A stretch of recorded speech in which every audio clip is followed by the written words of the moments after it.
Awesome. Of But course. Yep. and Go ahead. I have to, sorry, I'm sorry. Good. There's so many like early influences, like guys like Jerry Mercer from April Wine. Yeah. Love Jerry. You know, I know, Jerry's right? I know that such a really sweetheart. powerful but interesting parts. And oh, I know, I loved him. Long before I played drums, I would hear that stuff. I'm like, what is that guy? You know, that's awesome.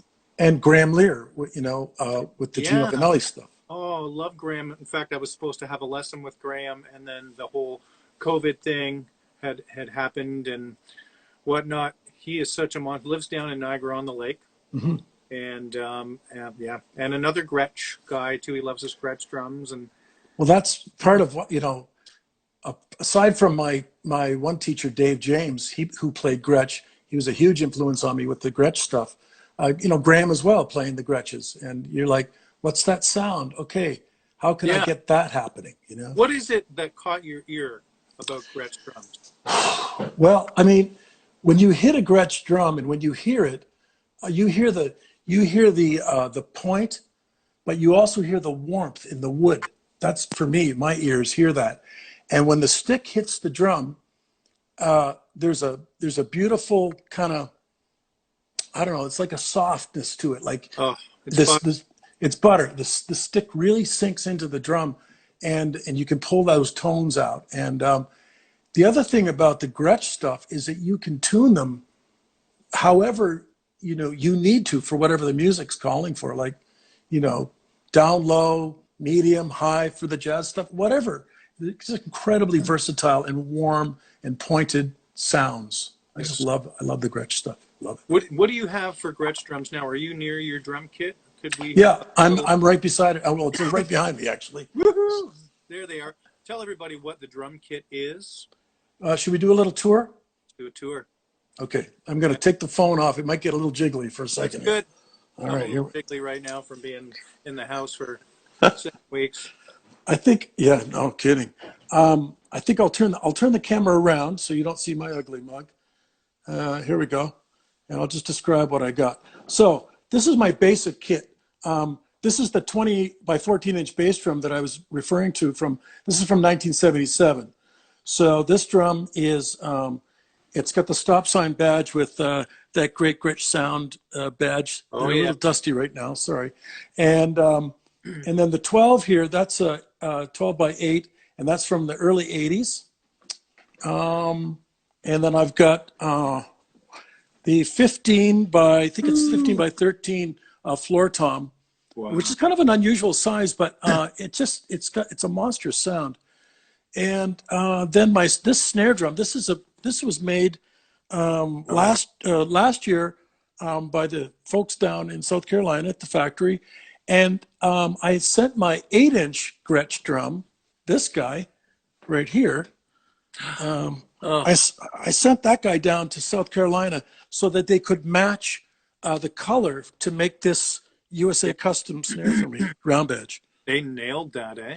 Oh, they just amazing. And I ordered it as a 6.5 by 14 without the dampening and without the drum key as well. I just wanted the straight shell. So That is beautiful. Okay. that's the kit. And also, so I've got an 8, Yep. and there's a 10 and a 13, and then there's a 13, and then there's a 14 as well. Wow. That's gorgeous. That was my first Gretsch kits. Finish exactly that, the walnut finish. Yeah, that beautiful walnut. Yeah. Oh, gorgeous. Oh, man. That is lovely. On rims mounts, I see. And Some of them are on rims. Yep. And my 12 on this drum, I put on an indie mount. So I like that. Nice. I really like it. It's great. Cuts down on a bit of hardware. You know, it's Yeah. just mounts right onto the shell or onto the Yeah. lug housing actually. Oh, Yeah. very nice. That Do you is- want to hear these a little bit? Oh, I think we do. Let's Yes. just see what we can. I don't know how to set this up. I'm going to take my headphones out for a second.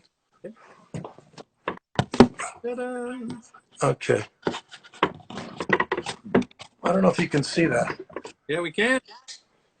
And I don't know what I'm going to play. Maybe just a groove. Just a I'm going to groove. hit each drum so you can hear it.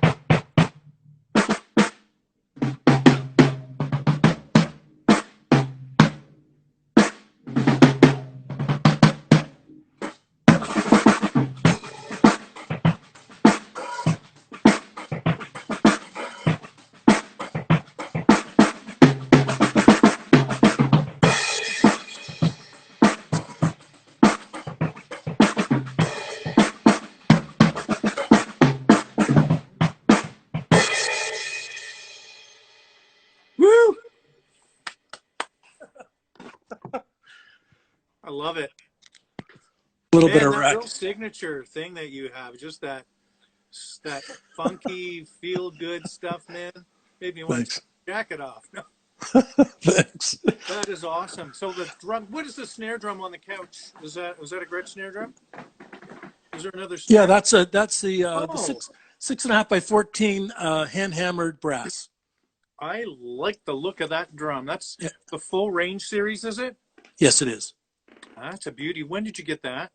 I got that shortly after I signed with Gretsch, about maybe 6 months or so after, and I was looking for a sound that was a little more, a little more metallic, obviously, and they nailed it with that drum for sure. Oh, very nice. I see so many different options in the catalog on our price list that we get as endorsers, and it's like Oh, I I've know. spent my money already before I've heard all this yet. And that's the great thing about Gretsch drums, as you said, is that they are so versatile because you could put different drum heads, you could tune them differently, Yes, and you cover the gamut. Whereas other brands, and I've owned many brands, and everybody makes great drums. The Pearl makes awesome drums, DW, Yamaha, Sonar.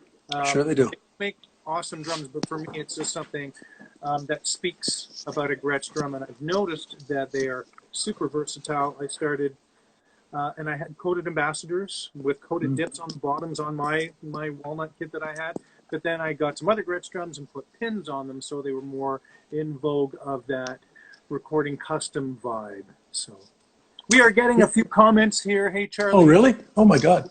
Craig from Strathmore now in California. Hey, Uncle Okay. Chuck, you can see some of these. Rob White, Stan Chang. Somebody wanted Dick, but we don't have time for that.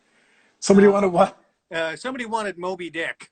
Oh God, yeah, that's not happening today. And no. So there's some, and we can reply to some of these comments. If there's any questions specifically that you have for Charlie, please write them in there. We're trucking through here. So career, let's kind of continue along your journey where the career Sure. development. So you became kind of one of I hate saying that, one of the cats, but one of the Toronto guys, or one of the go-tos.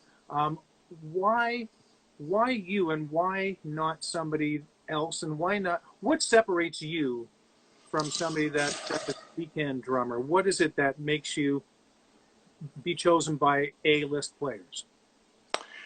Well, I'm not sure how to answer that. There's a certain commitment to the playing, like, and the lifestyle as well. Like, when I sit down at my drums and play, and if I'm playing with other musicians, I really try to be as focused as I can on, the song, and try and really serve the music. Like, it's not about me at that moment until it is. Like, there are moments where you get to shine, Yeah. and you have your little solo moments and stuff, and those are fun to do. Yeah. But primarily, you're there to be an accompanist and to accompany the song and the singer and the other musicians and be mindful of them. I don't know, man. I don't know. Like, what's Mindful of them, like so many other drummers don't listen. So what is it that you're doing when you're playing? Are you listening to everybody? Are you listening to the bass player? Are you listening to what is your focus, and what do you mean by being mindful? just don't overstep what you're trying to do. Like, Yeah. And really, if you can, prepare as much as you can. You're in the same boat. We get called for a gig maybe on a Wednesday, that the gig is happening on either the next day or a couple days later. You might have to learn and prep, 30 or 40 songs. Yep. That takes a real commitment, and you got to be able to work hard. Look, man, it's I don't think any of the weekend guys or the more full-time guys, you can be whatever you want, and there's choices involved in that as well. But becoming a player who's kind of, you get called, it's partly being able to hang a little bit, and Yeah. hang out and be a kind person. I guess that would be somewhat being mindful, and just get along with people, and do your homework, and be committed to the groove. You know, the funk, bring Yeah. the funk. Somebody wrote here, his fills, Avalo sound, his fills are brilliant. They love your drum fills. And Pam Thank Cooley you. wanted to know, when did he know he was going to be a drummer?